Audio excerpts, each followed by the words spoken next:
जय मसीह की भाई बहन, आप सब कैसे हैं? हम उम्मीद करते हैं कि परमेश्वर के अनुग्रह से अच्छे होंगे।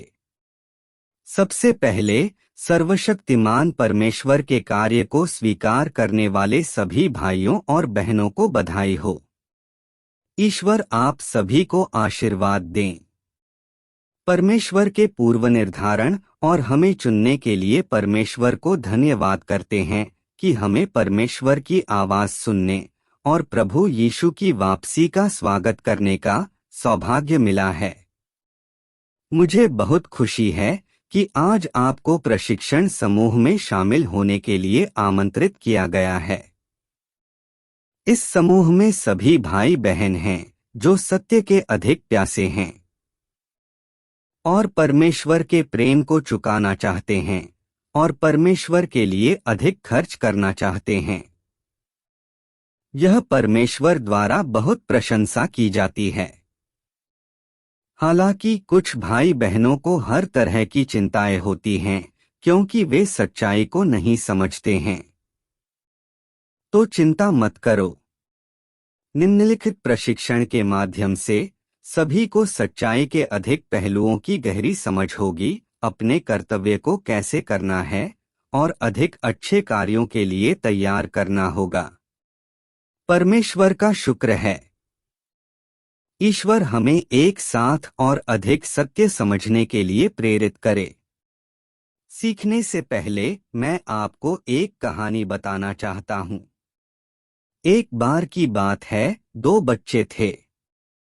उनके माता पिता उन पर बहुत दया करते थे, उन्हें बहुत प्यार करते थे, उन्हें खाना पीना समय से देते थे और जीवन में उनकी जरूरत की हर चीज पूरा करते थे। माता पिता भी उनके लिए उम्मीदों से भरे थे और वे चाहते थे कि जब वे बड़े हो जाएं तो उन्हें अपनी सारी संपत्ति विरासत में मिल जाए। विरासत बाद में ये दो बच्चे बड़े हो गए। सबसे बड़ा बेकार था, दिन भर खाता और काम करता था, घर पर सब कुछ अनदेखा करता था। उसके माता पिता ने उसे अनदेखा करने से मना करता था करने के लिए, और जब चीजें उसके माता पिता के अनुसार नहीं होती तो उसे डांटता भी था। और दूसरा बच्चा, वो बहुत जल्दी घर का काम करना सीख लिया। चाहे घर पर कोई भी काम हो, वो थोड़ा कर्तव्य करता है और वो अपने माता पिता के खर्च करने के लिए पैसे भी कमाता है और अपने माता पिता को खुश करने की कोशिश करता है। अब आप कहो कि दो बच्चे में अच्छा लड़का कौन है और क्यों?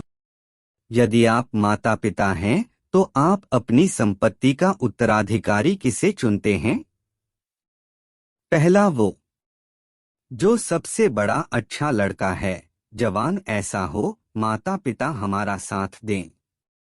कि दूसरा, वो जो दूसरा बच्चा एक अच्छा लड़का है, वह खुद को परिवार के सदस्य के रूप में मानता है और एक बेटे और बेटी के रूप में अपना कर्तव्य पूरा करता है। हालांकि सबसे बड़े के पास कोई विवेक नहीं है और उसने बेटे और बेटी के रूप में अपना कर्तव्य पूरा नहीं किया है। वह इस परिवार का सदस्य बिल्कुल भी नहीं है, बिल्कुल उल्टा है। या तीसरा, वो है जो हर किसी की अपनी ताकत होती है। माता पिता को अपने बच्चों पर बहुत अधिक मांग नहीं रखनी चाहिए। उन्हें समान रूप से संपत्ति साझा करनी चाहिए। तो आप बताएं कि इस तीनों में सही उत्तर क्या है? आपका जवाब का कमेंट इंतजार करूंगा। आप सभी एक संतानोचित संतान बनने और अपने माता पिता का सम्मान करने के इच्छुक हैं। इसी प्रकार एक आस्तिक के रूप में हम परमेश्वर की संतान हैं और हमारा जीवन परमेश्वर से आता है। फिर मैं आपसे एक प्रश्न पूछना चाहता हूं। क्या आप परमेश्वर का बोझ उठाने और परमेश्वर की अच्छी संतान बनने के इच्छुक हैं? जवाब का इंतजार कर रहा हूं। इसलिए यदि परमेश्वर हमें सुसमाचार फैलाने और कमजोर भाई बहनों की सहायता करने और उनकी मदद करने के लिए कहता है, तो क्या तुम परमेश्वर की इच्छा को पूरा करने के लिए तैयार हो?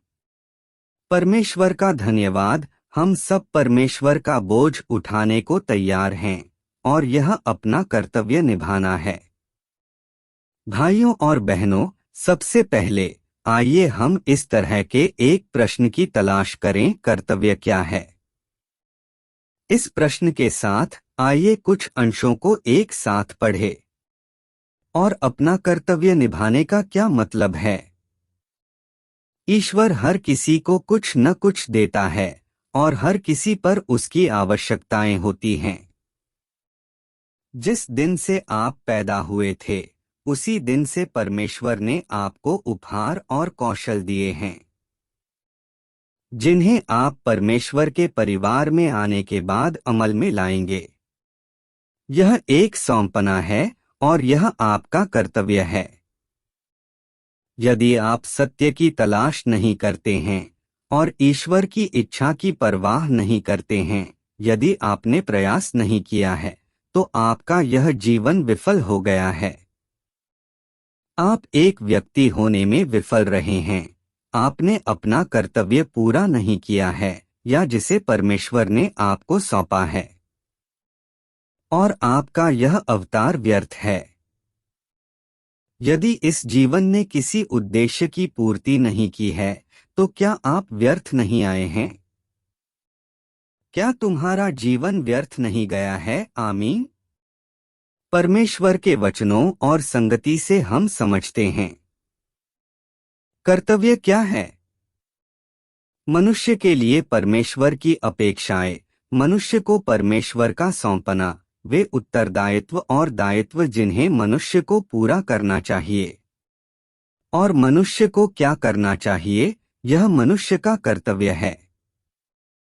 परमेश्वर ने हमें जो चर्च में शक्तियां और उपहार दिए हैं, आप कह सकते हैं कि एक व्यक्ति को जो जिम्मेदारियां या कर्तव्य निभाने चाहिए, वे भी परमेश्वर द्वारा पूर्व निर्धारित और व्यवस्थित हैं। अविश्वासियों के शब्दों में, यह स्वर्ग की इच्छा या स्वर्ग की व्यवस्था है। आप इसके खिलाफ नहीं जा सकते। हर किसी का अपना मिशन होता है जब से वे पैदा होते हैं, या जैसा कि अविश्वासी कहना पसंद करते हैं कि उनका भाग्य। लेकिन हम कहते हैं कि हर किसी का अपना मिशन होता है। चर्च के भीतर हम में से प्रत्येक को जिन जिम्मेदारियों को ग्रहण करना चाहिए, वे परमेश्वर द्वारा सौंपी गई हैं। यह हमारा मिशन है। आइए इसकी तलाश करें। पहल वचन, कर्तव्य कैसे अस्तित्व में आता है? मोटे तौर पर कहें तो यह मानवता के लिए उद्धार लाने के परमेश्वर के प्रबंधन कार्य के परिणामस्वरूप अस्तित्व में आता है। विशेष रूप से कहें तो जैसे जैसे परमेश्वर का प्रबंधन कार्य मानवजाति के बीच प्रकट होता है, विभिन्न कार्य उत्पन्न होते हैं जिनकी आवश्यकता होती है किया जाना है, और उन्हें लोगों से सहयोग करने और उन्हें पूरा करने की आवश्यकता है। इसने लोगों को पूरा करने के लिए जिम्मेदारियों और मिशनों को जन्म दिया है। और ये जिम्मेदारियां और मिशन वे कर्तव्य हैं जो परमेश्वर मानवजाति को प्रदान करता है। इसलिए परमेश्वर के घर में विभिन्न कार्य जो लोगों के सहयोग की आवश्यकता होती है, वे कर्तव्य हैं जिन्हें उन्हें पूरा करना चाहिए। तो क्या बेहतर और बदतर, उच्च और निम्न, या बड़े और छोटे के संदर्भ में कर्तव्यों के बीच अंतर हैं? इस तरह के मतभेद मौजूद नहीं हैं। क्या उसके कार्य को पूरा करने की एक आवश्यकता है या उसके घर के काम की आवश्यकता है? तो यह एक व्यक्ति का कर्तव्य है। यह कर्तव्य की परिभाषा और उत्पत्ति है। परमेश्वर के प्रबंधन के कार्य के बिना क्या लोग पृथ्वी, इससे कोई फर्क नहीं पड़ता कि वे कैसे रहते हैं कि कर्तव्य हैं। नहीं, अब आप स्पष्ट रूप से देखते हैं कि सृजित प्राणियों के कर्तव्यों और मानवजाति के उद्धार के परमेश्वर के प्रबंधन कार्य के बीच एक सीधा संबंध है। यह कहा जा सकता है कि परमेश्वर के उद्धार के बिना मनुष्य जाति और उस प्रबंधन कार्य के बिना जिसे उसने पृथ्वी पर आरंभ किया है, मनुष्यों के बीच लोगों के पास बोलने के लिए कोई कर्तव्य नहीं होगा। आमीन। दूसरा वचन। इसे इस दृष्टिकोण से देखते हुए परमेश्वर का अनुसरण करने वाले प्रत्येक व्यक्ति के लिए कर्तव्य महत्वपूर्ण है ना? मोटे तौर पर कहें तो आप परमेश्वर की प्रबंधन योजना के कार्य में भाग ले रहे हैं। अधिक विशेष रूप से आप विभिन्न के साथ सहयोग कर रहे हैं। परमेश्वर के कार्यों के प्रकार जो अलग अलग समय पर और लोगों के विभिन्न समूहों के बीच आवश्यक होते हैं।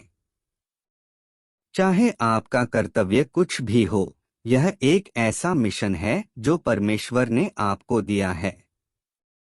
कभी कभी आपको किसी महत्वपूर्ण वस्तु की देखभाल या सुरक्षा करने की आवश्यकता हो सकती है।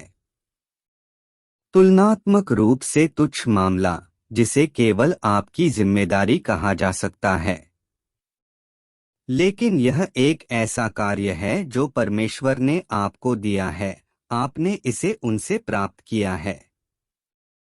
इसे व्यापक शब्दों में कहें तो परमेश्वर आपको एक कमीशन देता है जो शायद सुसमाचार या कलीसिया का नेतृत्व करना, या यह ऐसा कार्य हो सकता है जो और भी अधिक खतरनाक और अधिक महत्वपूर्ण है। भले ही इसका संबंध परमेश्वर के कार्य और उसके घर के कार्य से हो, लोगों को इसे परमेश्वर के कर्तव्य के रूप में स्वीकार करना चाहिए। कर्तव्य, इसे और भी व्यापक शब्दों में कहें तो यह एक व्यक्ति की मिस्सी है, पर परमेश्वर द्वारा सौंपा गया एक आयोग। विशेष रूप से यह आपकी जिम्मेदारी है, आपका दायित्व है। यह देखते हुए कि यह आपका मिशन है, परमेश्वर द्वारा आपको सौंपा गया एक आयोग है और यह आपकी जिम्मेदारी और दायित्व है। इसका आपके व्यक्तिगत मामलों से कोई लेना देना नहीं है। आमीन। भाइयों और बहनों, परमेश्वर के वचनों के इस अंश को पढ़ने के बाद आइए पहले एक प्रश्न पर चर्चा करें। कर्तव्य क्या है? हर कोई अपनी समझ साझा करने के लिए स्वतंत्र है। अपने कर्तव्य की अपनी समझ को गहरा करने के लिए आइए दो बहुविकल्पीय प्रश्नों को देखें। पहला प्रश्न, मनुष्य ने हमें कर्तव्य दिया है या परमेश्वर ने? तो आपका ऑप्शन है ए, कर्तव्य कितना भी बड़ा या छोटा क्यों न हो, वह परमेश्वर की ओर से आता है, हमें बताने के लिए केवल भाइयों और बहनों के माध्यम से।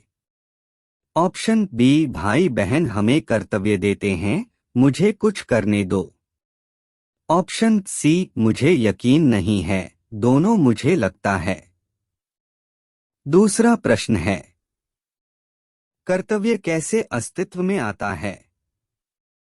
ऑप्शन ए, मानव जाति को बचाने के लिए परमेश्वर की प्रबंधन योजना के कारण कुछ ऐसे कार्य हैं जिनमें मनुष्य के सहयोग की आवश्यकता होती है। ऑप्शन बी, सृजित प्राणियों की जिम्मेदारी और मिशन के कारण। ऑप्शन सी, यह स्पष्ट नहीं है। तो आप सभी शुरू के वचन से समझ पाए होंगे, तो अपनी समझ के अनुसार उत्तर कमेंट में लिखे, फिर आगे की वचन को जारी रखेंगे। जैसे कि भाई बहन, परमेश्वर ने मनुष्यों को परमेश्वर की महिमा करने और उसकी गवाही देने के लिए बनाया है। इसलिए जो भाई बहन अपने कर्तव्यों का पालन कर सकते हैं, वे सभी एक सच्चे इंसान की समानता में जी रहे हैं। यह परमेश्वर को भाता है। क्या आप कर्तव्य पालन का अर्थ जानते हैं और अपना कर्तव्य निभाने और बचाए जाने के बीच क्या संबंध है? आइए परमेश्वर के वचनों के कुछ अंश पढ़ते हैं और फिर आप परमेश्वर के वचनों पर विचार करते हैं और बाद में स्वतंत्र रूप से और सक्रिय रूप से साझा करते हैं। ब्रह्मांड की सभी चीजों और इस पृथ्वी पर अरबों लोगों के बीच एक सृजित प्राणी के रूप में कितने लोगों के पास इस तरह का अवसर हो सकता है कि वे खुद को ईश्वर को सौंपकर एक सृजित प्राणी के रूप में सृष्टि के परमेश्वर के कार्यों की गवाही दें? अपने कर्तव्य और उत्तरदायित्व को पूरा करना। ऐसा अवसर किसे मिल सकता है? क्या इनमें से बहुत से लोग हैं? इस अवधि के दौरान आपको सिंचित भी किया गया है और इतना अच्छा वातावरण और अवसर मिला है। यदि आप कुछ व्यावहारिक लाभ प्राप्त नहीं करते हैं और सत्य प्राप्त नहीं करते हैं, तो क्या आपको जीवन भर इसका पछतावा नहीं होगा? आपका जीवन और आप हंस रहे होंगे, क्योंकि इसके बारे में बात करना शर्मनाक है। इसलिए आपको इस अवसर को जब्त करना चाहिए और इसे हाथ से जाने नहीं देना चाहिए। अपने कर्तव्य के प्रदर्शन की अवधि के दौरान अच्छा प्रदर्शन करें।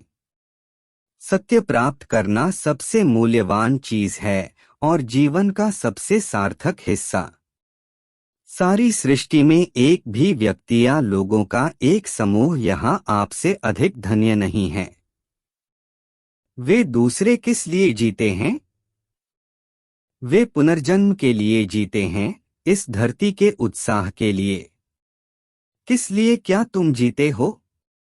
अपने कर्तव्य के लिए, एक सृजित प्राणी के रूप में अपना कर्तव्य निभाने के लिए। क्या इस तरह से जीना मूल्यवान नहीं है? अत्यंत मूल्यवान। इसलिए तुम अपने कर्तव्य को हल्के में नहीं ले सकते। अध्याय 65 आप प्राप्त कर सकते हैं। अध्याय 65 अपने सच्चे हृदय को परमेश्वर की ओर मोड़ने के बाद आप सत्य प्राप्त। आमीन। वह चीज जो सबसे सीधे और स्पष्ट रूप से उस बंधन को दर्शाती है जो आपको परमेश्वर से जोड़ती है, वह यह है कि आप उन मामलों के साथ कैसे व्यवहार करते हैं जो परमेश्वर आपको सौंपता है और जो कार्य वह आपको सौंपता है और आपके पास जो रवैया है। सबसे प्रत्यक्ष रूप से जो देखने योग्य है वह यह मुद्दा है। जब आपने इस महत्वपूर्ण बिंदु को समझ लिया है और परमेश्वर द्वारा आपको दिए गए आदेश को पूरा कर लिया है, तो परमेश्वर के साथ आपका संबंध सामान्य होगा। यदि जब परमेश्वर आपको कोई कार्य सौंपता है या आपको एक निश्चित कर्तव्य करने के लिए कहता है, तो आपका रवैया सतही और उदासीन होता है और आप इसे प्राथमिकता के रूप में नहीं देखते हैं, क्या यह अपना पूरा दिल और ताकत देने के ठीक विपरीत नहीं है? इसलिए अपना कर्तव्य निभाते समय आपका रवैया महत्वपूर्ण है, जैसा कि आपके द्वारा चुनी गई विधि और मार्ग है।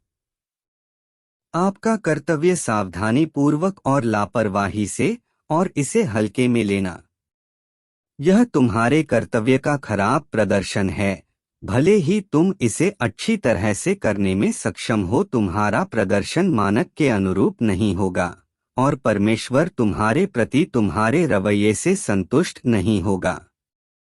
यदि मूल रूप से आपने सामान्य रूप से खोज और सहयोग किया था, यदि आपने अपने सभी विचारों को इसके लिए समर्पित किया था, यदि आपने इसे करने में अपना दिल और आत्मा लगा दी थी और इसमें अपना सारा प्रयास लगा दिया था और अपने समय की एक अवधि समर्पित कर दी थी, श्रम, तुम्हारा प्रयास और उसके लिए तुम्हारे विचार या संदर्भ सामग्री के लिए कुछ समय समर्पित किया था और अपने पूरे मन और शरीर को इसके लिए समर्पित कर दिया था, यदि तुम इस तरह के सहयोग के लिए सक्षम होते, तो परमेश्वर तुम्हारा मार्गदर्शन करते हुए आगे होता।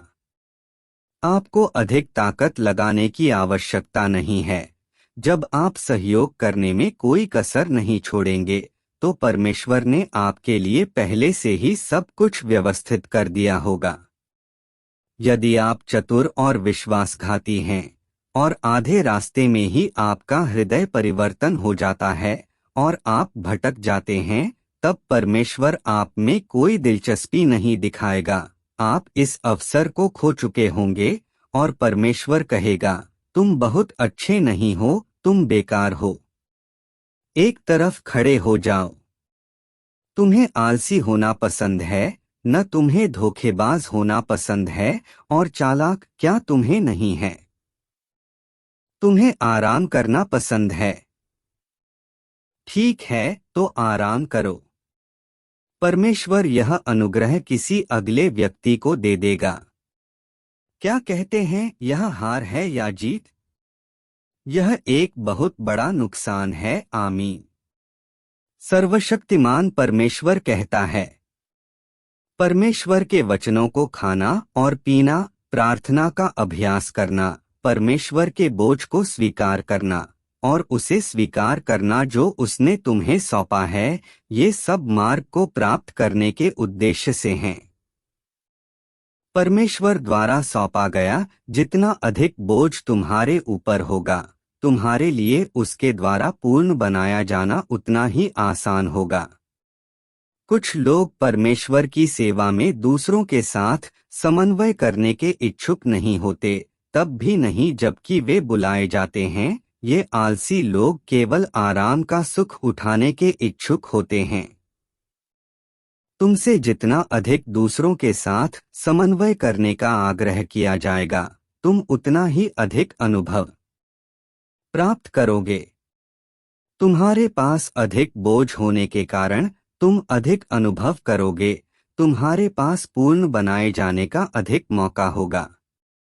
इसलिए यदि तुम सच्चे मन से परमेश्वर की सेवा कर सको, तो तुम परमेश्वर के बोझ के प्रति विचारशील रहोगे और इस तरह तुम्हारे पास परमेश्वर द्वारा पूर्ण बनाए जाने का अधिक अवसर होगा। ऐसे ही मनुष्यों के एक समूह को इस समय पूर्ण बनाया जा रहा है।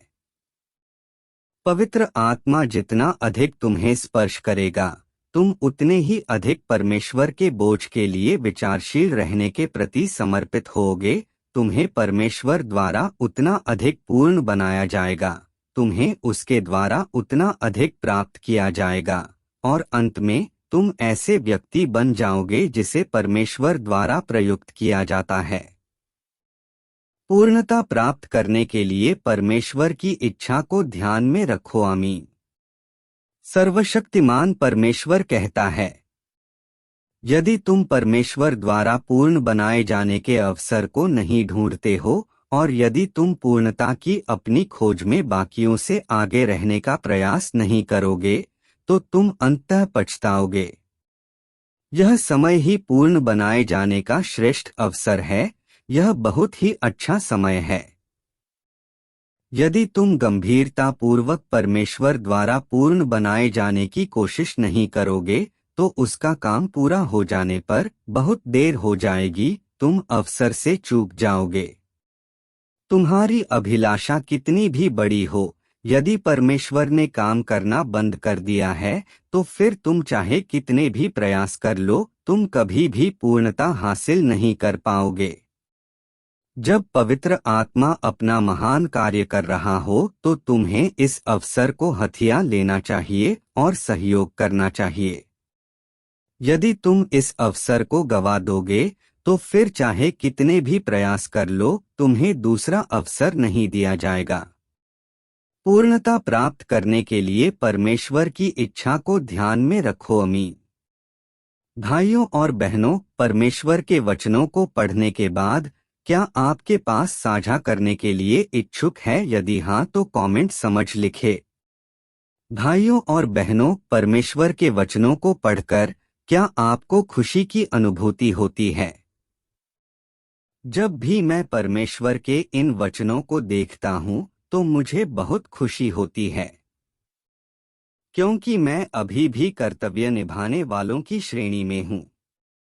दुनिया में बहुत से लोग हैं जो परमेश्वर में विश्वास करते हैं, लेकिन बहुत कम लोग सच्चे परमेश्वर के कार्य का अनुसरण करते हैं। इन कुछ लोगों में सच्चे परमेश्वर के लिए एक सृजित प्राणी के रूप में कर्तव्य निभाने में सक्षम होना 10,000 में से एक से भी कम है। लेकिन परमेश्वर ने हमें ऐसा दुर्लभ अवसर दिया है। भाइयों और बहनों, क्या आपको लगता है कि हम बहुत खुश हैं? लेकिन खुश होने के साथ साथ कभी कभी हमें बहुत दुख भी होता है। किस वजह से? क्योंकि हमें अपने कर्तव्यों का पालन करते समय कठिनाइयों का सामना करना पड़ेगा। और कई बार ऐसा होता है जब चीजें उतनी सरल नहीं होती हैं जितना हमने सोचा था। उदाहरण के लिए, जिन भाइयों और बहनों का मैंने अनुसरण किया, उन्होंने मेरे संदेशों का जवाब नहीं दिया। आज मैंने जिस संगति की मेजबानी की, उसकी उपस्थिति अच्छी नहीं थी। हमारे चर्च का सुसमाचार कार्य अच्छा नहीं था, या क्योंकि इस अवधि के दौरान अफवाहें बहुत गंभीर थीं। कई भाई बहन इससे प्रभावित और परेशान थे। कुछ ने समूह छोड़ दिया, कुछ नकारात्मक हैं, कुछ भ्रमित हैं, इत्यादि। जब ये कठिनाइयां हमारे सामने आती हैं, तो हम अक्सर नकारात्मक हो जाते हैं, निराशा में पड़ जाते हैं और कभी कभी अपना कर्तव्य भी छोड़ना चाहते हैं। तो इस समय हमें क्या करना चाहिए? भाइयों और बहनों, अगर यह आप होते तो आप क्या करते? ऑप्शन ए, अपने आप को छोड़ दें। मैं अपने कर्तव्य को निभाने के लायक नहीं हूं, इसलिए मुझे बहुत देर होने से पहले इस्तीफा दे देना चाहिए। ऑप्शन बी, मैं इन कठिनाइयों को बर्दाश्त नहीं कर सकता, इसलिए अन्य भाइयों और बहनों को अपना हिस्सा करने दें। ऑप्शन सी, प्रार्थना करें और परमेश्वर पर भरोसा करें। कठिनाइयों को हल करने के लिए सत्य की तलाश करें। परमेश्वर के साथ सहयोग करने के लिए उठें और कायर नहीं, बल्कि एक योद्धा बनें। तो आप लोग बताइए कि ये 3 ऑप्शन में से किस ऑप्शन को चुनते? परमेश्वर का धन्यवाद भाइयों और बहनों। ऑप्शन सी के साथ आप सभी प्रभु यीशु की भविष्यवाणी में बुद्धिमान और ज्ञानी सेवक हैं। जहां तक बुद्धिमान और दूरदर्शी नौकर का प्रश्न है, स्वामी के लिए अधिक धन कमाने के लिए क्या उसे लगातार यह सोचना पड़ता था कि धन कैसे कमाया जाए, और यह जांचने के लिए कि धन कमाने का कौन सा तरीका अधिक सुरक्षित है और धन कमा सकता है? और निश्चित रूप से उनके पास व्यवसाय के साथ कई बार असफल होने का भी समय था, इसलिए नुकसान को कम करने के लिए इसे कैसे बचाया जाए? क्योंकि इस नौकर ने अपने स्वामी द्वारा उसे दी गई संपत्ति का ध्यान और दिल से इलाज किया, और इस कारण से उसने अपने दिमाग को चकमा दिया, बहुत कुछ सहा और बहुत भुगतान किया, और अंत में चाहे वह कितना भी कमाए, भले ही वह केवल दुगना लाभ कमाया, यह उसका प्रयास था, और गुरु ने उसे एक बुद्धिमान और ज्ञानी सेवक कहा जो परमेश्वर को प्रसन्न करता है। हम सभी जानते हैं कि परमेश्वर अंत के दिनों में न्याय का कार्य करने के लिए सत्य का उपयोग कर रहे हैं।